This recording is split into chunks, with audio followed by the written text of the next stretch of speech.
gente, tudo bom com vocês? Meu nome é Zayn Vitória, sejam bem-vindos a mais um vídeo desse canal Cordão de Três Dobras. E o assunto de hoje é a importância da oração. Já aproveita e se inscreve nesse canal, ativa as notificações, curta esse vídeo e compartilha para as pessoas mais próximas de você, para que elas possam ser alcançadas e edificadas através dessa palavra. Tá gravando ainda? Roda a vinheta! Tem vinheta? Eu fiz? Gente, eu preciso fazer uma vinheta. Antes de começar falando sobre a oração, eu separei um versículo bíblico. Não saia desse vídeo até esse vídeo terminar. Olha até o final, que eu tenho certeza que Deus vai falar tremendamente com você, em nome de Jesus. Abra sua Bíblia, se possível, lá em Lucas, faça a leitura depois. Lucas 22, versículo 39, diz assim: E saindo Jesus, foi como de costume para o Monte das Oliveiras, e os discípulos o acompanharam. Chegando ao lugar escolhido, Jesus lhes disse: Orem, para que vocês não caiam em tentação. Ele, por sua vez, se afastou um pouco e de joelhos orava, dizendo: Pai, se queres, afasta de mim este cálice. Contudo, não faça a minha vontade, e sim a tua. Então lhe apareceu um anjo do céu que o confortava, e estando em agonia, orava mais intensamente. E aconteceu que o suor dele se tornou como gotas de sangue caindo sobre a terra. Levantando-se da oração, Jesus foi até onde os discípulos estavam, e os encontrou dormindo de tristeza, e disse: Por que vocês estão dormindo? Levantem-se e orem, para que não caiam em tentação. Jesus estava com os seus 3 discípulos, Pedro, Tiago e João, no Getsêmani. Para quem não sabe, Getsêmani significa lugar de prensa de azeite, ou lugar de esmagamento. Eles foram para lá para orar. Quando Jesus disse: Senhor, se queres, passa de mim este cálice, Jesus se referia à cruz, à dor que ele iria sentir. E era tão intenso que ele suou sangue. Naquele momento de oração tão intensa, Jesus foi tentado pelo diabo, mas mesmo assim Jesus resistiu firme e foi vencendo a cada dia. Só que quando ele retornou aonde os discípulos estavam, os 3 discípulos haviam dormido. Em Mateus 26:41 diz: Vigiai e orai para que não caias em tentações, porque o espírito na verdade está pronto, mas a carne é fraca.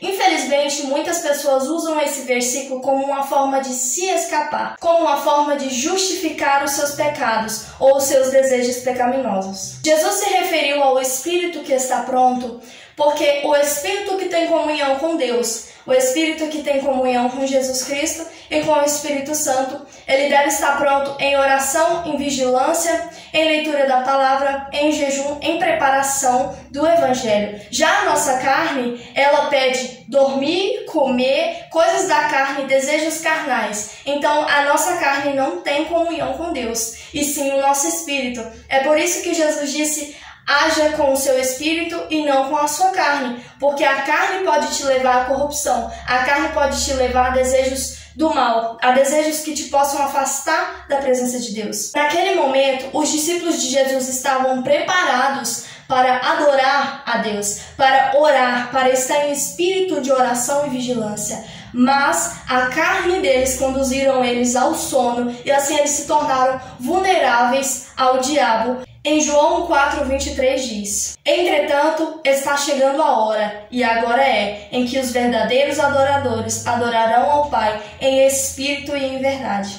O Espírito Santo que habita em nós. Deus está procurando por verdadeiros adoradores, pessoas que estão dispostas a sacrificar o seu próprio eu, o seu próprio ego, para fazer a vontade de Deus e para obedecer os seus ensinamentos e para viver por propósitos e princípios bíblicos. Se Deus procura por verdadeiros adoradores que adoram ao Pai em espírito e em verdade, eu posso te dizer que a única verdade que existe é Jesus Cristo. Então você não vai ao Pai se você antes não for Jesus Cristo.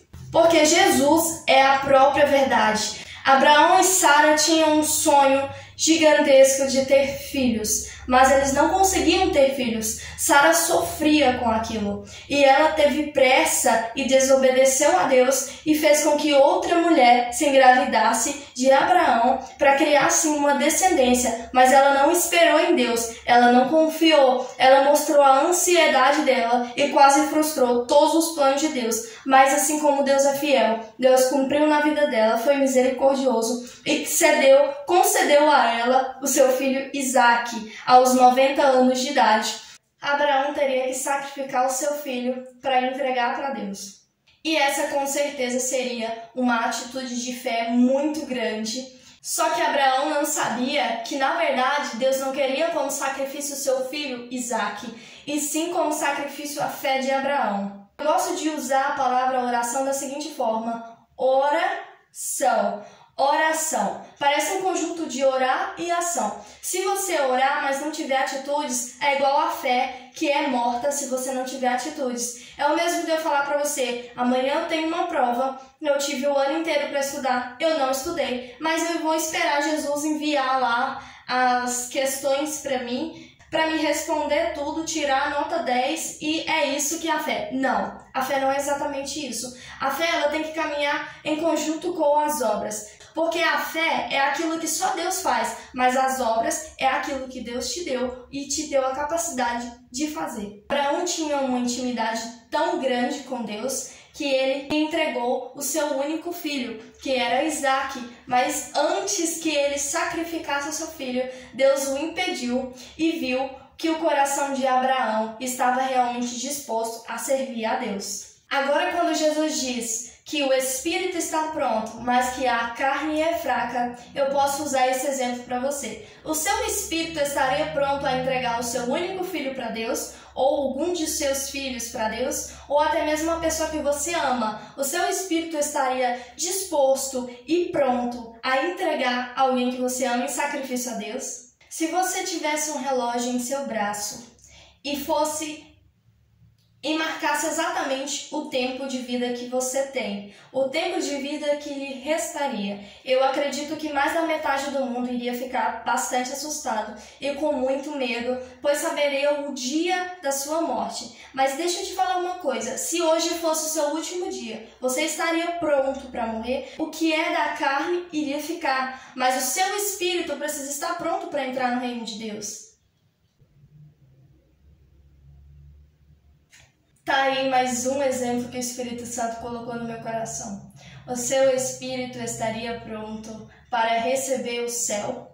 Ou o seu espírito estaria totalmente despreparado para receber o céu? Vamos imaginar que você está em um ambiente onde você conheceu pessoas que são ateístas, pessoas que não acreditam em Deus. E você teria que provar a existência de Deus. O seu espírito estaria pronto para provar a existência de Deus? Não é simplesmente você falar: Espírito Santo, me dá sabedoria, e a sabedoria cair em cima da sua cabeça. Não, é você buscar sabedoria. O Espírito Santo vai te dando interpretação, sabedoria, vai te dando entendimento. Tem momentos em que eu vou ler a Bíblia que eu não entendo absolutamente nada. E eu gosto de sempre, antes de ler a Bíblia, orar antes e pedir ao Espírito Santo para me dar sabedoria e discernimento da palavra dele e me mostrar os mistérios de Deus, porque tem coisas que não consegue entender. Então a gente precisa ser espiritual nesse momento e precisa estar pronto. O seu espírito está estudado da palavra para pregar para um ateísta? O seu espírito está pronto para expulsar o demônio de alguém? O seu espírito está pronto para lutar contra o vício? O seu espírito está pronto para lutar contra o pecado? Então é isso que eu quero te falar. Quando eu fico doente, por exemplo, eu não quero comer. Não sinto vontade de comer, só sinto vontade de deitar porque dá fraqueza, dá mal-estar. E assim que a gente para de comer, a gente vai enfraquecendo cada vez mais e mais e mais e mais. Se a gente olhar para a Bíblia, a gente enxerga a Bíblia como um alimento espiritual. Assim como você alimenta a sua carne, a gente também alimenta o nosso espírito. E assim também a gente alimenta a nossa alma. Então vamos lá. Se você não se alimentar no seu corpo físico, você vai ter fraquezas e assim vão vir outros sérios problemas de saúde. Se você não alimentar o seu espírito com a palavra de Deus, com a busca pela palavra de Deus, com a busca e o zelo em estar disposto a servir a Deus, porque a oração e a palavra, a súplica, tudo isso é você estar com o coração em verdade, como verdadeiro adorador disposto a servir, porque a oração também é servir a Deus. Então, se você não alimenta o seu espírito, se você não ora, se você não jejua, se você não lê a Bíblia, e eu não falo isso só para você, eu falo isso para mim também, todos os dias o Espírito Santo me incomoda quando eu não leio a Bíblia, quando eu não oro. Tem dias que eu não oro, tem dias que eu não leio a Bíblia, tem dias que eu não jejuo. Tem, porque eu sou humana também. Só que não é bom, porque a gente precisa ter comunhão com o Senhor todos os dias. Como diz aquela frase, né? A gente precisa matar um leão de cada dia, porque senão amanhã serão 2, depois 3. E assim vai ficando mais difícil. Você vai criando raízes. Eu acho que você já passou por isso. Quando você fica muito tempo sem falar com Deus e quando você volta, você sente algo tão ruim, porque parece que é vazio, parece que Deus não está te ouvindo, parece que nem você está sentindo a presença de Deus. Parece que você ora horas orando e Deus não está te ouvindo, Deus não está com você. É desse jeito. O espírito da gente também pode enfraquecer. E a alma, com que você tem alimentado a sua alma. Às vezes a gente fica tanto tempo em redes sociais, absorvendo o tempo todo notícias ruins, coisas ruins na nossa cabeça, que acaba que a nossa alma fica o tempo todo angustiada, aflita. A gente escuta polêmicas de lá, a gente escuta problemas de cá, fica com a alma aflita. O seu espírito está pronto para trabalhar na sua alma angustiada? O seu espírito está pronto para guerrear contra a sua mente? Porque a nossa mente, ela tem um mecanismo que cria tantas imaginações que às vezes nem são reais, que nos trazem medo, como por exemplo a ansiedade, que traz a antecipação de coisas futuras que ainda nem aconteceu, que talvez nem irá acontecer. Você pensar na morte de alguém que está vivo e sofrer por aquilo. O seu espírito está pronto para conduzir? Então eu te digo, a oração é sim importante. Você alimenta o seu espírito, Deus transforma. A oração tem a capacidade de te curar, de renovar, te dar vigor, restaurar a sua saúde. A oração também alimenta a sua fé, aumenta o nível da sua comunhão com Deus. A oração é algo extremamente forte. É a mesma coisa do diálogo, só que a oração é exclusivamente para Deus. E não precisa você se preocupar com o lugar que você está. Tem um versículo na Bíblia que fala: entra para o seu quarto, fecha a sua porta e vai falar com Deus. Deus não se refere somente ao seu quarto. Tem muita gente que sai para fora e pensa: não, eu tenho que esperar eu chegar em casa, entrar no meu quarto para me orar, porque é bíblico. O Senhor se refere também às portas do seu coração. O Senhor se refere também às portas da sua mente, às portas do seu carro, às portas do seu trabalho, às portas dos lugares e ambientes onde você vai entrar.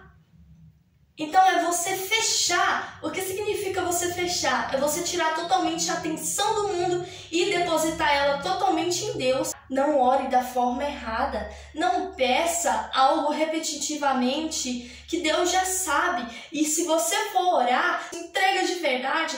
O que vale não é o tempo que você ora, mas é a intensidade que você ora. É o que você fala. Às vezes a sua oração está contrária à vontade de Deus. E é por isso que Ele não faz o que você pede. Porque o Senhor, Ele tem um cuidado com os filhos dele. Às vezes você pede algo para Deus, já tem tantos anos e Deus nunca faz, porque não é da vontade dele. Porque Ele sabe que lá na frente vai ter consequências. Eu já pedi para Deus algumas coisas que até hoje a resposta foi não é o tempo de Deus ainda. E se eu continuar insistindo demais, Ele vai me dar e eu vou me frustrar lá na frente e eu ainda vou pensar: meu Deus, por que eu não ouvi a voz de Deus? Por que eu não esperei? Né? Por isso que existem tantas pessoas frustradas, porque elas oram por coisas erradas ou até mesmo por coisas certas, mas no tempo errado. Quando você for orar e pedir algo para Deus, fale igual Jesus fez no Getsemane: Senhor, passa de mim esse cálice, mas contudo seja feita a tua vontade.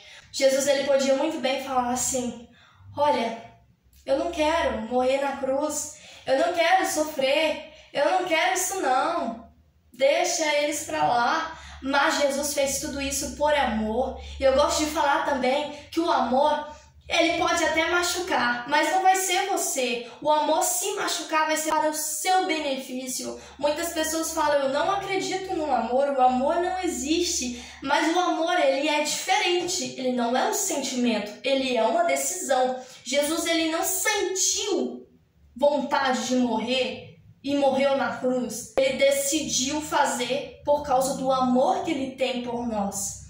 Então, quando você se machucar, se ferir com algo que você chama de amor, saiba que isso, infelizmente, não é amor. Agora, se você se ferir por benefício de vida, que vai trazer alegria, que vai te abençoar, como Jesus fez naquela cruz. Jesus se entregou naquela cruz, morreu naquela cruz, foi por amor e por benefício de dar a vida para nós. Por benefício de nos dar a segunda chance e o direito de escolha. Mas é aquele que quando alguém faz por você, existe um sacrifício e existe um benefício lá na frente. Eu espero que o Senhor realmente tenha falado com você. E Ele tocou tanto no meu coração de falar de oração. E eu tinha tantos argumentos para usar. Mas Jesus gosta da simplicidade, e eu acho que o que eu falei aqui é algo simples de entender e que com certeza você pode carregar para o resto da sua vida. Olha, sem a oração você não preenche o vazio que existe no seu coração. Quando você se sentir angustiado, triste, com raiva, chateado, com ansiedade, com o coração inquieto, saiba que esse vazio aí só pertence a Jesus e nada vai tirar esse mérito dele. Então, busque a presença de Deus, ore no seu quarto. Se você não conseguiu orar, chore para Deus, separe um tempo para Deus, leia a Bíblia. Não conseguiu ler a Bíblia, coloca vídeos de pregação. Faça algo por você, acorda, não fica se enfiando mais no buraco. Jesus vai te ajudar, Jesus vai te tirar da cova dos leões, Jesus vai tirar o seu deserto, mas primeiro você precisa aceitar seu propósito, seu processo, seu chamado e viver os ensinamentos de Jesus que foi pregos lá na cruz. Não esqueça de se inscrever nesse canal, não esqueça de compartilhar esse vídeo, vai ser de grande importância para mim. Muito obrigada por tudo, pela presença de vocês, por ter assistido. E se essa palavra te edificou, comenta aqui nos comentários, para que quando as pessoas verem, elas também possam ser edificadas e tenham interesse de ouvir a palavra de Deus, tá bom? Beijo para vocês e até logo!